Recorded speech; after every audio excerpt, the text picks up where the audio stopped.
Hey everybody, good morning. How are you doing today? I just going to talk really quickly because I've got a bunch of homework to do with my children this morning and I have to go and record a podcast interview right after that. I want to talk about overwhelm, which feels really real to me right now at this very moment because about 10 minutes ago I came this close to having a panic attack and I can still feel all the probably cortisol in my body. I can feel the drug coursing through my veins, that is pushing me to have a survival level reaction to the circumstances around me. So I'm not punishing myself for that. I'm just breathing through it. So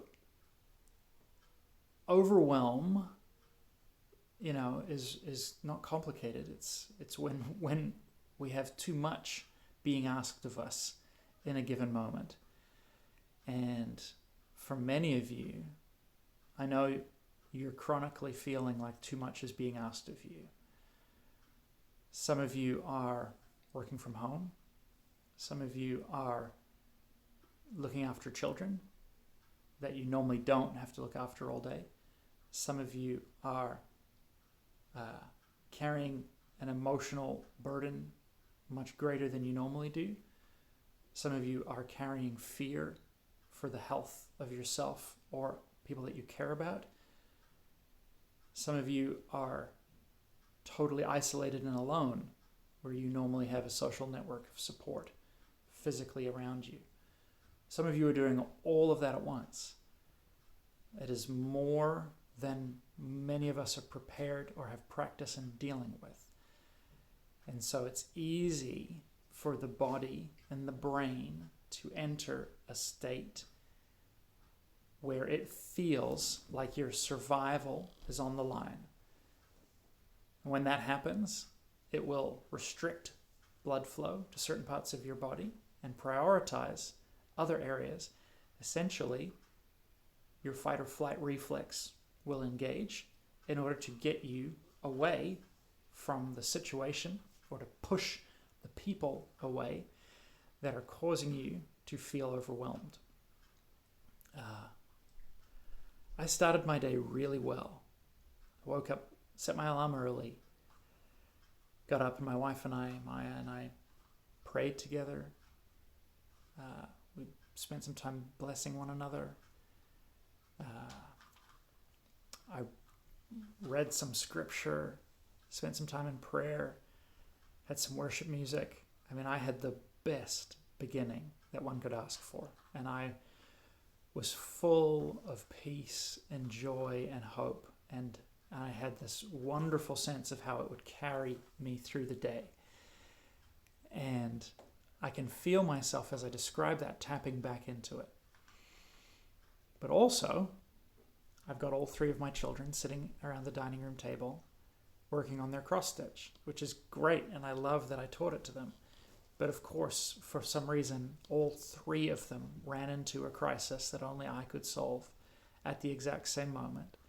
And all three of them desperately needed my help at the same moment. At the same time, I've got a book right here that you can't see that I'm reading to prepare for the interview that I'm doing in under an hour. And I've also got in my mind that I'm going to go live at 9:30. I haven't eaten breakfast, but that's normal because I don't usually eat until about midday. And the children also need breakfast and are hungry. And also I'm in my mind trying to think that I need to get them ready to do their homework before I start this interview, which I haven't logged on to figure out exactly how to do.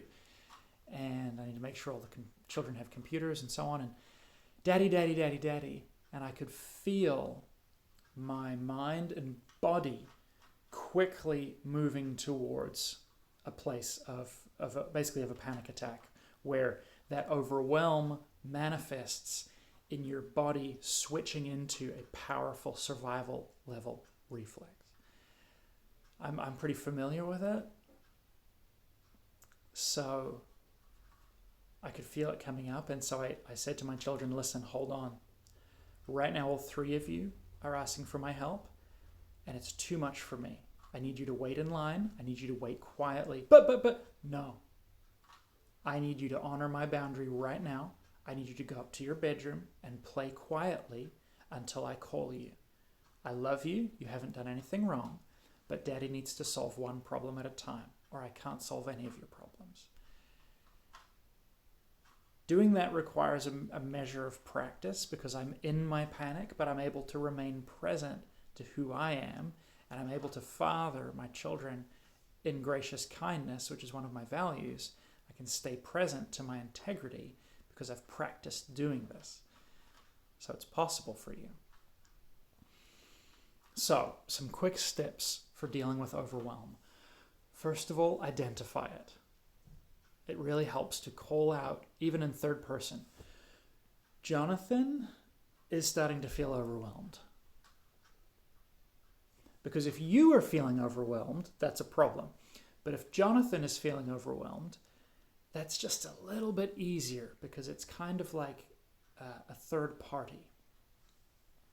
And so even referring to yourself in the third person can help. Karen is feeling overwhelmed. Is starting to feel overwhelmed. Jonathan is heading towards a panic attack. Okay. Let's take a deep breath in through our nose, because nasal breathing helps to relax the parts of your body that are active in a panic attack, and it has a deep reaction deep down into your vagus nerve, which helps bring peace and equilibrium to the rest of your body. Breathing right down into your belly. Not up into your chest, because again, that reinforces your fight or flight response. Right down into your belly. Okay, what do I need right now, fundamentally, to survive this moment? I need one at a time. Okay, so I'm allowed to gently and graciously enforce one at a time.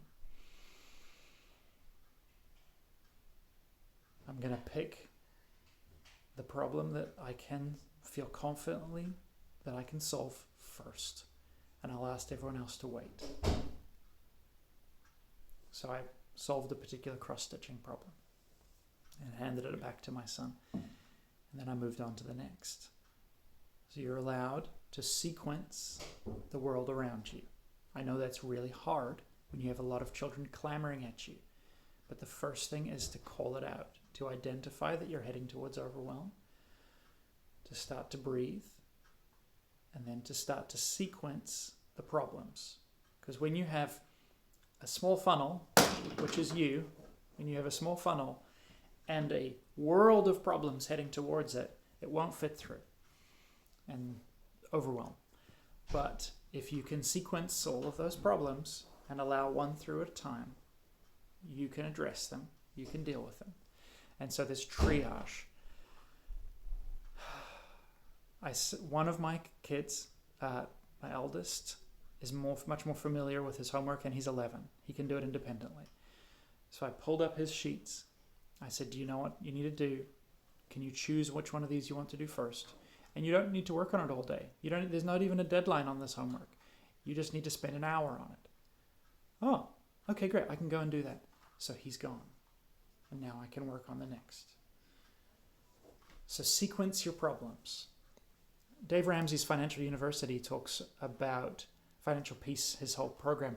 I have mixed opinions on some of that material. I think there's some of it can be really, really good and helpful. And some of it I think can set you on a path that sometimes may have unintended bad fruit. So that's another topic. But one of the things that he points out, as well as many other people point out, is that you need to start paying your smallest debts first. Now that seems counterintuitive from a financial management point of view in terms of compounding interest and so on. But the point is, if you solve the easiest problem first, it gives you momentum and it helps reinforce to you that you can do this. You can solve these problems. You can solve this challenge. You are enough for this. And so you start with the easier ones. Start with the short ones. Start with it's often not even the squeaky wheel. It's the one that actually only needs a tiny correction, and then they can go off and run off. And that problem is now just kind of out of the way. Start with those easy ones that don't cost you very much, because it gives you momentum and it gives you the self-confidence boost to take on the bigger problems, the more challenging ones, which is going to be sitting down with my daughter and helping her work through a reading assignment. But I feel the confidence to do it now. So sequence your problems, sequence the challenges, break them down, triage them, and do the easy, smallest ones. That'll help your heart come down. It'll help those cortisol levels dial down as you prove to yourself that you can do this. And keep breathing. So that's all for this morning. I need to go and solve more problems with my children. But I want you to know this Monday morning that you are enough for the challenges that will face you this week and this day. You are enough for them. You've got what it takes. You can break them down into bite-sized chunks and work on them one at a time.